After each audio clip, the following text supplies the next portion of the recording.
Une fois encore, Dieu a été bon pour nous. Dieu a été présent. Il nous a conduits, nous a gardés. Et nous pouvons témoigner que sa présence nous a fait du bien. Merci à Dieu aussi pour vos vies, où que vous soyez, seul ou en famille, de ce que Dieu aussi veille sur vous et vous garde. Disons merci à Dieu pour tout cela. Que le nom de Dieu soit béni. Merci aussi à tous ceux qui nous aident pour ce travail de transmission de ce message. Que Dieu les bénisse au nom de Jésus. Ce matin, nous allons nous tourner encore vers la parole de Dieu. La parole sans laquelle rien de tout ce qui a été créé n'aurait pu être créé. La parole de Dieu qui fait que nous sommes vivants, régénérés par l'Esprit de Dieu. Que le nom de Dieu soit béni ce matin encore. Nous allons prier. Seigneur, merci pour ce temps que tu nous accordes. Merci pour ta parole. Merci, Seigneur, de ce que tu désires la transmettre afin que la vie qui s'y trouve nous soit donnée au nom de Jésus. Alors nous nous confions en toi, Seigneur. Nous nous soumettons à toi. Nous acceptons, Seigneur, cette parole, qu'elle vienne et qu'elle opère au nom de Jésus-Christ. Seigneur, je prie dans le nom de Jésus que ton esprit de création, ton esprit de vérité, ton esprit de vie, ton esprit de puissance agisse maintenant au nom de Jésus-Christ. Car nous sommes là, Seigneur, non pas pour assister, Seigneur Dieu, à des formalités. Nous sommes là, non pas pour nous poster devant une pierre ou du bois, mais nous sommes là devant le Dieu vivant, le Créateur de toutes choses, qui transmet sa révélation au moins de sa parole. Alors viens et que ton nom soit glorifié au nom puissant de Jésus. Que ton nom soit glorifié à jamais au nom puissant de Jésus. Merci Seigneur. Merci Seigneur. Dans le nom de Jésus, en prie. Amen.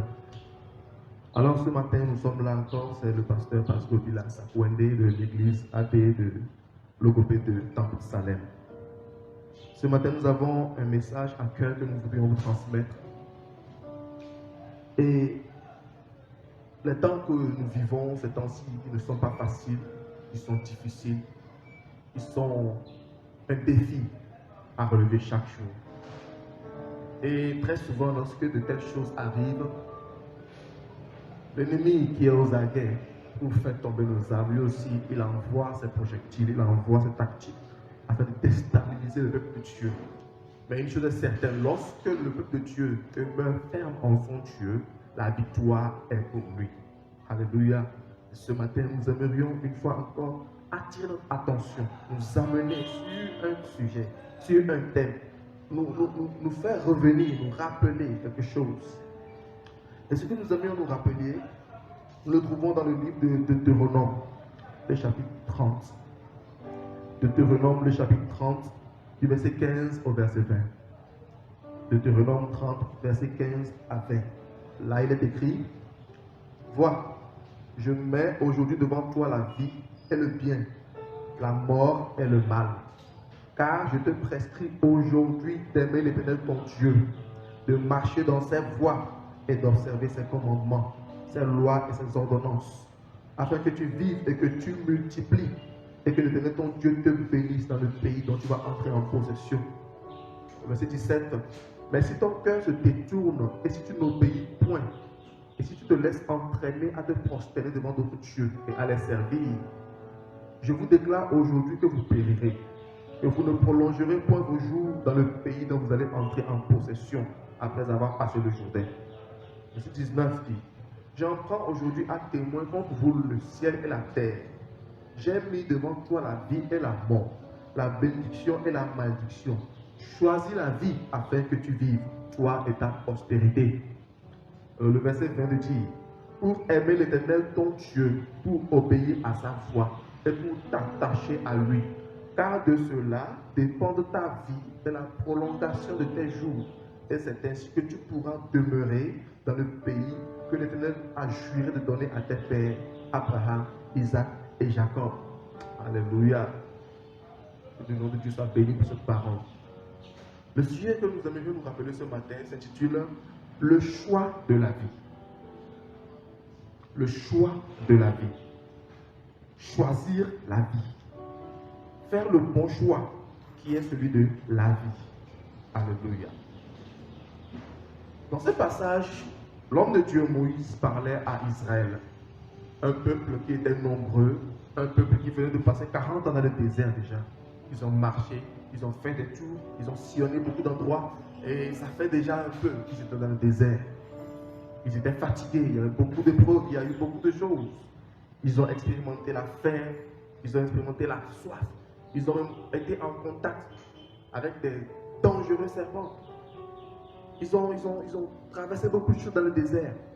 Et au bout de 40 ans, ils étaient arrivés, nous pouvons dire, presque à la porte de la terre que Dieu leur promettait. Et là-bas, l'homme de Dieu Moïse leur disait ces paroles. L'homme de Dieu Moïse leur rappelait ces paroles. Il leur transmettait des messages de la part du Seigneur. Et nous pouvons voir que cela vient à un point où le peuple avait besoin qu'on lui rappelle. Le peuple avait besoin qu'on lui dise des choses. Certes, il l'entendait, mais il avait besoin qu'on le lui redise encore. Rappeler les choses, ça fait du bien. Rappeler les choses qu'on sait déjà, ça permet de tenir dans ce qu'on sait déjà. Et quand Moïse leur a adressé cette parole, il semblait vouloir leur dire, c'est vrai, vous avez passé 40 ans dans le désert, mais ce n'est pas encore fini. Il y a encore du chemin à faire. Ce n'est pas encore fini. La route continue.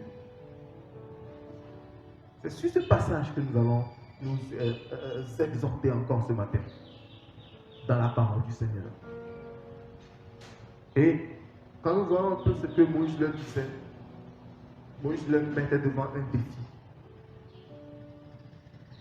Si vous suivez l'Éternel, il vous donnera le pays qu'il vous a promis. Mais si vous vous détournez, je vous assure que vous périrez. Et ensuite, il a dit, voici, je mets devant toi la vie et la mort, la bénédiction et la malédiction. Et je te dis de choisir la vie. Alléluia. Moïse les mettait devant un choix à faire, un défi à relever. Et ce même choix se pose à nous aujourd'hui. Et nous pouvons dire, se pose à nous chaque jour que Dieu fait. Parce qu'à chaque instant, nous devons nous repositionner dans la foi de notre salut. À tous, donc, ce matin, ce message vient rappeler. Ce message vient nous rappeler à tous que nous avons une seule alternative dans laquelle Dieu nous demande de faire un choix simple et clair. Alléluia. D'abord, de quelle alternative parlons-nous?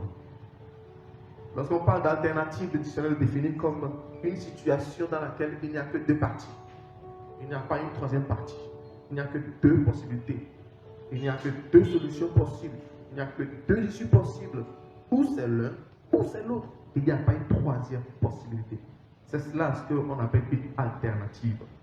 Et ici, Dieu leur disait, voici, je mets devant vous la vie et la mort. La bénédiction et la malédiction. Il n'y a pas une troisième option. S'il y en avait, certainement la Bible nous l'aurait dit. Puisque la Bible ne parle que des deux, c'est qu'il n'y a que deux choix. Il n'y a pas une troisième chose à faire. Donc c'est pour cela qu'on emploie sur l'expression placer quelqu'un devant une alternative. C'est-à-dire, c'est placer la personne devant une situation où elle n'aura qu'un seul choix à faire. Ou tu choisis l'un, ou tu choisis l'autre. Il n'y a pas d'option troisième. Et dans ce passage, Dieu faisait une proposition au peuple d'Israël. Dieu leur disait quelque chose. Dieu les mettait devant une réalité. Voici ce que je fais. Voici ce que je vais faire. Maintenant, je vous dis de choisir. C'est une alternative. Et aujourd'hui également, chacun de nous, que tu sois déjà converti en Christ ou pas encore, tu as toujours cette seule alternative. Tant pour ceux qui ne sont pas encore convertis, pour ceux qui le sont déjà, il y a toujours cette seule alternative. Parce que je me rappelle David qui disait, Seigneur, sonde-moi au fond de mon être et vois si je suis toujours sur ta voie. Seigneur, si tu vois que je suis une mauvaise voie, alors ramène-moi. Ça veut dire qu'on peut être dans la foi, on peut être en Christ, mais à un moment donné, être sur une mauvaise pente en train de s'éloigner du Seigneur. C'est possible, ça arrive. Donc ça s'adresse à nous tous. Choisis la vie. Et quand Moïse s'adressait à ce peuple, c'est vrai, il parlait au peuple d'Israël, mais il parlait à chacun individuellement dans ce peuple. Je te dis, choisis la vie. Je vous dis que si vous ne choisissez pas bien, vous allez périr. Ça s'adresse à la fois à tout le peuple et à chaque individu. Ça s'adresse à nous aussi ce matin. Alléluia. Ce qui fait un peu de contraste dans ce texte, c'est que non seulement Dieu demande de faire le choix, mais il donne un avertissement sérieux. Dieu avertit le peuple. Dieu les avertit. Il dit, mais si ton cœur se détourne, frère, sœur dans le Seigneur, si ton cœur se détourne, si tu n'obéis point, et si tu te laisses entraîner à te prospérer devant ton Dieu et à les servir, je vous déclare que vous périrez. Que vous ne prolongerez point vos jours dans le pays dont vous allez entrer en possession. Alléluia. Considérons très bien le mot employé dans le verset 17 ici. On dit, mais si ton cœur se détourne, frère, sœur dans le Seigneur, dans le temps où nous sommes actuellement, les défis sont grands, les enjeux sont énormes. Quel est l'état de nos cœurs devant Dieu ce matin? Comment se trouve notre cœur devant Dieu ce matin? Moïse leur dit, si ton cœur se détourne, mon cœur est-il toujours là ou mon cœur s'est-il détourné en temps? À chacun de se poser cette question. À moi-même de me poser cette question. Est-ce que mon cœur est avec le Seigneur actuellement ou mon cœur se détourne? Est-ce que je suis en train d'obéir ou en train de désobéir? Est-ce que je suis en train de me laisser entraîner vers d'autres choses, vers d'autres dieux, ou bien je suis toujours avec le Seigneur? C'est un avertissement, mes frères et sœurs. La Bible, la parole de Dieu nous rappelle cet avertissement. Rappelons-nous, nous ne parlons pas de n'importe quel chef. On parle de Moïse, le serviteur de Dieu. On parle de ce Moïse qui était, c'est vrai, déjà vieux, mais il avait toujours sa vigueur. Moïse, l'homme de Dieu, qui a rencontré Dieu dans le buisson ardent. Vis-à-vis, c'est pas qu'on lui a raconté, lui-même il a vu. Dieu s'est révélé dans un buisson ardent. Le buisson brûlait, mais ne se consumait pas. Moïse sentait la chaleur du feu, mais il ne voyait pas les cendres de ce qui brûlait. C'est un miracle de Dieu. C'est cet homme qui dit, de la part de celui qui l'a appelé, si tu te détournes dans ton cœur, si ton cœur se détourne, si tu n'obéis pas, frères et sœurs dans le Seigneur, considérons nos voies devant le Seigneur. Il ne s'agit pas forcément qu'on puisse te voir dans un lieu de culte en train de prier ou de faire des dévotions religieuses avant qu'on puisse dire non, celui-ci, celle-ci, c'est un chrétien, c'est une chrétienne. On ne parle pas de ça. Nous ne parlons pas de ça, nous parlons de l'état du cœur de chacun, dans le secret de chacun, cet état de cœur qui est vrai et demeure devant Dieu. Puisque Dieu voit au cœur. Dieu voit mon cœur. Dieu connaît mon cœur. Personne d'autre ne connaît mon cœur plus que Dieu. Dieu seul connaît le cœur. Je peux connaître bien mon cœur, mais Dieu connaît mieux mon cœur encore. Si ton cœur se détourne, frère, sœur, que nos cœurs ne se détournent pas du Seigneur. Gardons nos cœurs près du Seigneur. Que nos cœurs ne se détournent pas. Restons avec le Seigneur. Les vents soufflent, mais les vents passeront. Les tempêtes se lèvent, mais elles retomberont après. Mais le Seigneur demeurera éternellement.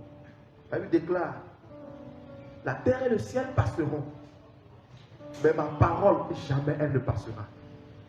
La parole de Dieu, elle demeure. Le Seigneur demeurera éternellement. Alléluia. Ne détournons pas nos cœurs. Ne soyons pas fatigués d'obéir au Seigneur. En temps de trouble comme ceci, en temps de crise, une crise qui a gagné le monde entier, une crise qui a secoué les principes de base de notre société de ce 21e siècle. En ces temps difficiles,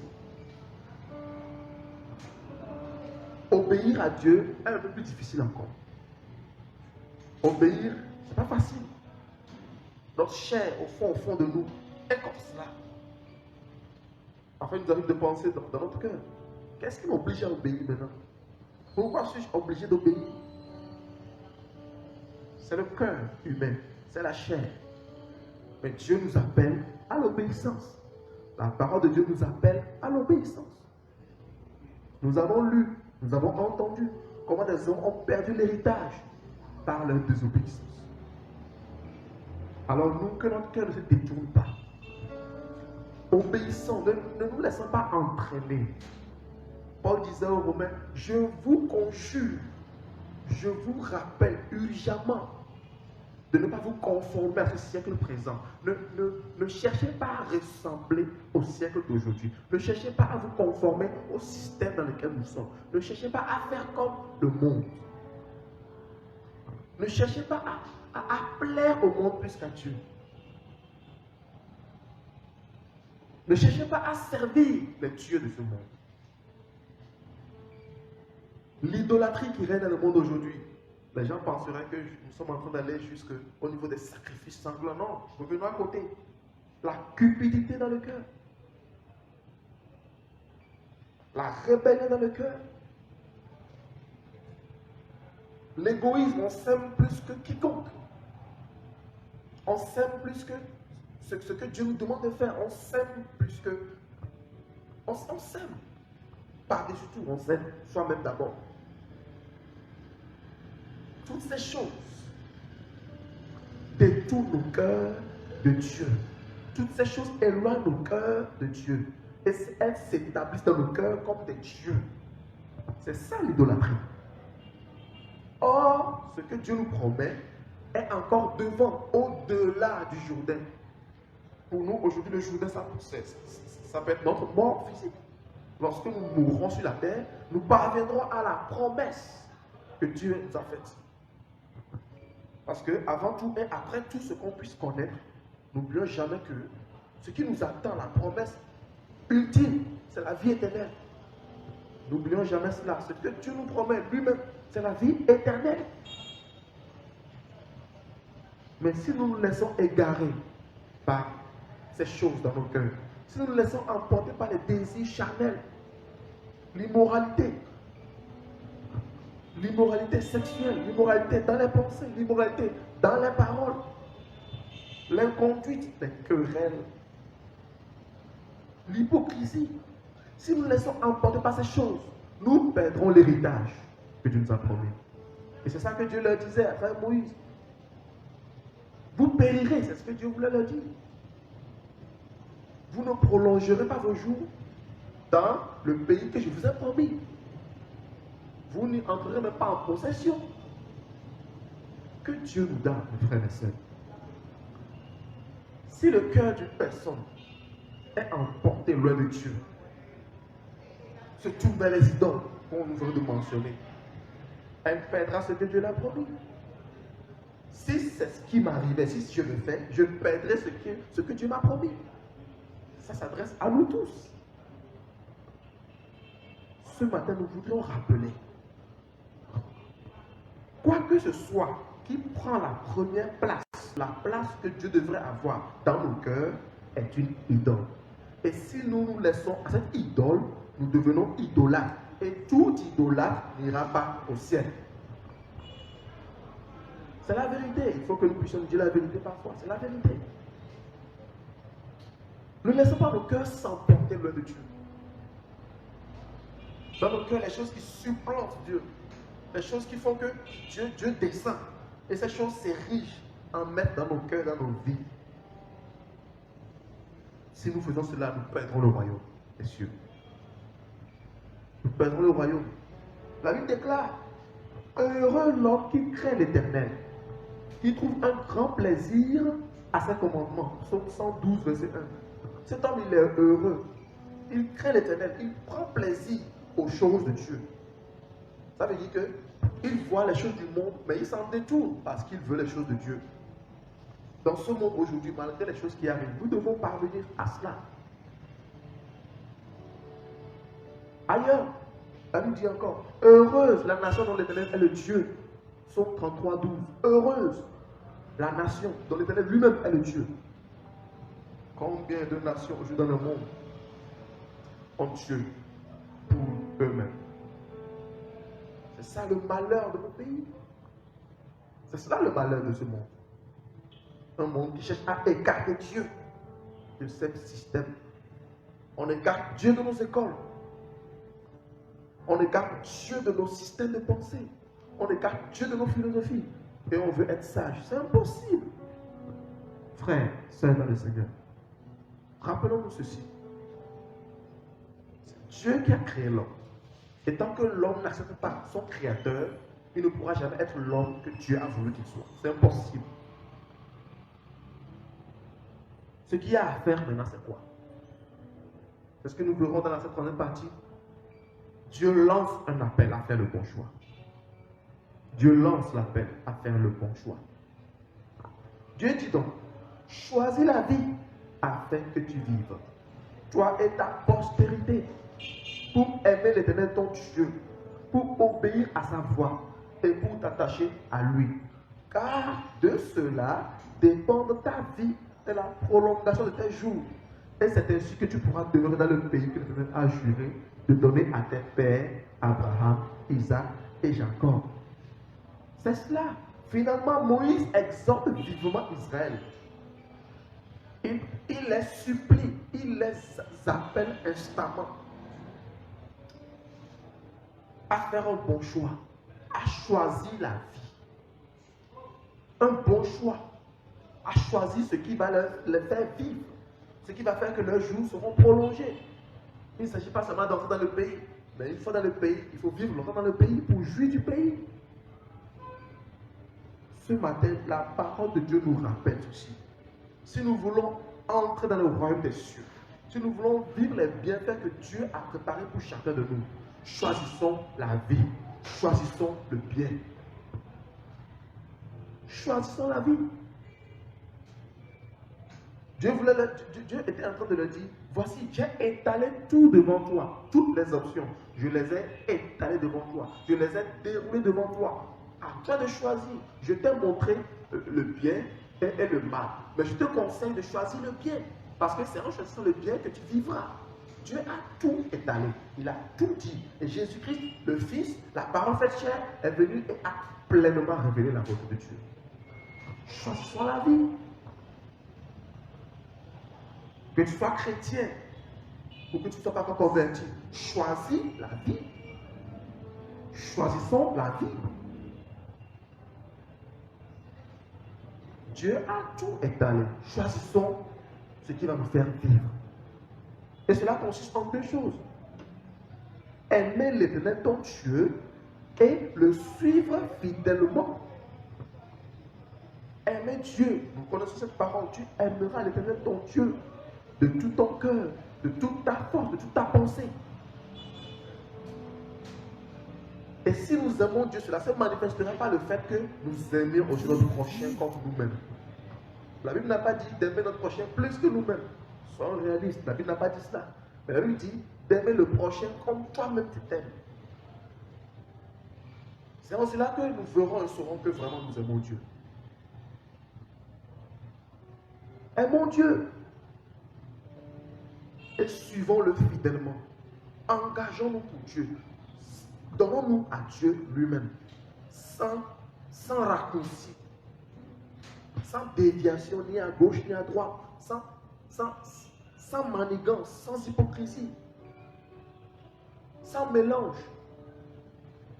Frères, sœurs dans le Seigneur, nous sommes arrivés à une époque, à une ère où seuls ceux qui s'attachent à Dieu, seuls ceux qui demeurent en Dieu fidèlement, expérimenteront l'intimité avec ce Dieu-là. Il n'y a pas 36 solutions, il n'y a pas un autre moyen, il n'y a pas un autre chemin. Attachons-nous à Dieu pour le suivre fidèlement. Jésus a dit, si quelqu'un veut venir après moi, il n'a obligé personne. Il était venu, il a fait ce qu'il avait à faire. Les gens couraient après lui, il l'appelaient maître, maître, Seigneur, Seigneur. Mais il ne s'empressait pas pour cela. Ça ne l'influençait pas. Il connaît l'homme, il sait ce qu'il y a dans le cœur de l'homme. Un jour, il dit, si quelqu'un parmi vous, je suis des milliers à le suivre, mais si quelqu'un veut venir après moi, si tu veux, tu le fais. Si tu ne veux pas, tu ne le fais pas. C'est un choix à faire. Si quelqu'un veut venir après moi, qu'il renonce à lui-même d'abord. Et qu'il porte chaque jour sa croix. Et qu'il me suive. C'est en ça que Jésus verra ceux qui le suivent. C'est en ça que Dieu connaîtra ceux qui lui appartiennent. Que Dieu nous fasse grâce encore. Ce n'est pas facile, le défi que nous traversons, ce n'est pas facile. Si chacun va exposer individuellement le défi qu'il traverse, il n'y aurait pas de place pour laisser aller. Ce n'est pas facile. Mais Dieu est avec nous dans toutes ces situations. Et Dieu nous appelle à nous attacher à lui seul, à le suivre fidèlement, à le servir avec un cœur sans partage, un cœur droit, un cœur simple, un cœur vrai. Ça ne change pas ce principe. Alors ce matin, nous aimerions rappeler cela à chacun de nous. Rappelons-nous ces paroles. Rappelons-nous ces paroles. Et livrons-nous nous-mêmes à Dieu. David disait, je me rappelle, oh Dieu, tu es mon Dieu. Il était dans les montagnes en train de fuir Saül. Il était dans les crevasses. Il dormait à la belle étoile. Malgré que Dieu lui ait promis qu'il sera roi, et il souffrait. Et il dit, oh Dieu, tu es mon Dieu. Je te cherche. Mon âme a soif de toi. Mon corps soupire après toi. Dans une terre aride, voilà, desséchée, même sans eau. Mais là, même là, il dit, tu es mon Dieu, Seigneur. C'est toi mon Dieu. Il aurait pu virer, aller ailleurs. Mais il dit non, c'est Dieu qui est mon Dieu. Que Dieu nous donne ce cœur. Que Dieu nous donne ce cœur. Ailleurs, il dit, mon âme est brisée par le désir qui toujours la porte vers tes lois. Mon âme est brisée. Ça veut dire que l'âme de David ne résistait pas quand Dieu parlait. L'âme de David était toujours touchée, influencée, impactée par la parole de son Dieu. Et ça le ramenait toujours vers Dieu. Malgré les fois où il pouvait être en colère, il pouvait se dire c'est injuste. Mais quand Dieu lui parlait, il revenait parce que son cœur était entre les mains de Dieu. Que Dieu nous donne ce cœur. Que Dieu me donne ce cœur. Que Dieu te donne ce cœur. Pour finir, nous allons dire simplement ceci. Le choix dont nous parlons dans ce message, le choix que nous devons faire, ça implique que nous devons aimer Dieu. Et ça implique que nous devons nous donner à Dieu entièrement. Il n'y a pas autre chose à faire. Aimer le Seigneur et se donner à lui. C'est ce que cela implique. Ça implique de choisir ce qui est bon, de choisir la vie. C'est la condition pour vivre. C'est la condition pour la vie et la prospérité. Et non seulement pour nous, mais aussi pour notre descendance. Parce que si nous vivons bien, si nous marchons dans la voie du Seigneur, nos enfants en jouiront. Les enfants de nos enfants en jouiront. La Bible dit, tu fais grâce au Fils des justes jusqu'à la 1000e génération. La Bible est claire. Tout est dit. Même la postérité en bénéficiera. Et c'est un choix que nous devons faire. Que tu sois chrétien ou pas encore. Si tu n'es pas encore chrétien, choisis Jésus. C'est lui le chemin. Il te conduira à Dieu. Si tu es déjà chrétien, choisis de t'attacher à Dieu lui seul. Choisis. C'est un choix. Il n'y a pas une vie sans choix. La vie même est un choix. Deux choses seulement n'ont pas été le fruit de nos choix. notre naissance et notre mort, ces deux choses-là, on n'a pas le choix. Mais tout le reste là, c'est le choix. Tu choisis. Si tu ne choisis pas, tu subiras les conséquences de ton manque de choix. Choisissons la vie et nous vivrons. Dieu nous a envoyés sur la terre. Choisissons de vivre. Choisissons la vie. Et comme il y a la vie après la mort, choisissons pour cette vie-là. Paul a dit quelque chose aux Thessaloniciens.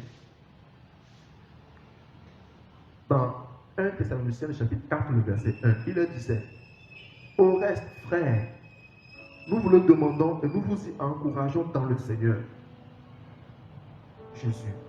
Vous avez appris de nous comment vous devez vous comporter pour plaire à Dieu. C'est bien ce que vous faites, mais progressez encore.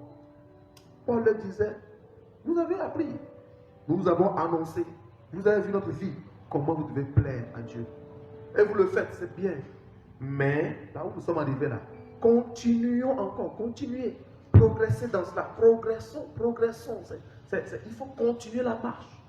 Ce n'est pas encore fini, continuons la marche. Peut-être que demain, le vent qui soufflera sera pire que le Covid-19, peut-être. C'est possible. Mais même dans tout cela, progressons encore. Continuons la marche. Ne nous arrêtons pas, ce n'est pas la fin. Alléluia. Que Dieu bénisse quelqu'un ce matin. Nous allons prier. Si tu es quelque part et tu n'as pas encore choisi Jésus comme ton Seigneur et Sauveur, je vais te supplier de faire le choix maintenant. Et suis-moi dans cette prière et prie cette prière avec ton cœur et la foi. Et Dieu accomplira sa parole dans ta vie. Seigneur Jésus, je reconnais que je suis éloigné de toi, que je suis pécheur. J'ai été enfanté dans le péché. Et ce matin, je viens à toi. Je te confesse mes péchés. Pardonne mes péchés. Lave-moi par le sang que tu as versé à la croix. Accepte-moi dans ton royaume, Seigneur. Prends ma vie. Fais-en ce que tu veux. Transforme-moi. Amène-moi devant toi, pur et irréprochable. Marche avec moi chaque jour, afin que quand tu reviendras, que je sois enlevé parmi les élus. Seigneur Jésus, merci parce que tu m'as accueilli dans ton royaume. Au nom de Jésus. Si tu as fait cette prière avec un cœur de foi, je t'assure que Dieu t'a accueilli comme son fils. Il t'a adopté comme son fils.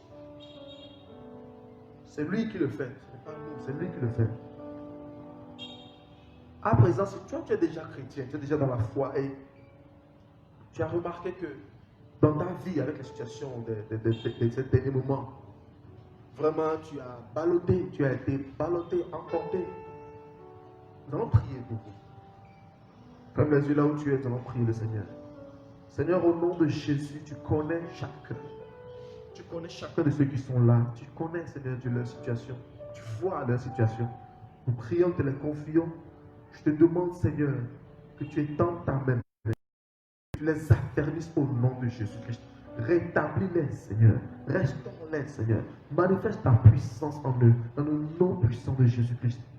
Seigneur, nous prions que tu affermisses ton Église. Saint-Esprit, repositionne ton Église dans le plan de salut que tu as pour elle, Seigneur. Repositionne chacun de nous dans le plan de salut que tu as pour nous, Seigneur. Tu connais, Seigneur Dieu, sais à quoi tu as destiné chacun. Je prie que tu l'accomplisses au nom puissant de Jésus. Seigneur, nous te supplions que tu nous soutiennes, Seigneur Dieu. Fortifie-nous comme tu as fortifié le peuple d'Israël dans le désert, comme tu as fortifié Moïse à leur tête, comme tu as fortifié Gédéon à la tête de ce peuple. Je prie que tu nous soutiennes, que tu nous fortifies, Seigneur, afin que nous continuions la marche pour aller jusqu'au bout. Seigneur, car sans toi, nous ne pouvons rien faire. Prends-nous par la main, conduis-nous, afin que nos yeux puissent te voir un jour, que nos yeux puissent voir ta face, que nous puissions te voir tel que tu es un jour. C'est notre espérance, c'est notre désir, c'est notre prière. Merci pour tes bienfaits, au nom puissant de Jésus. Amen. Que Dieu vous bénisse.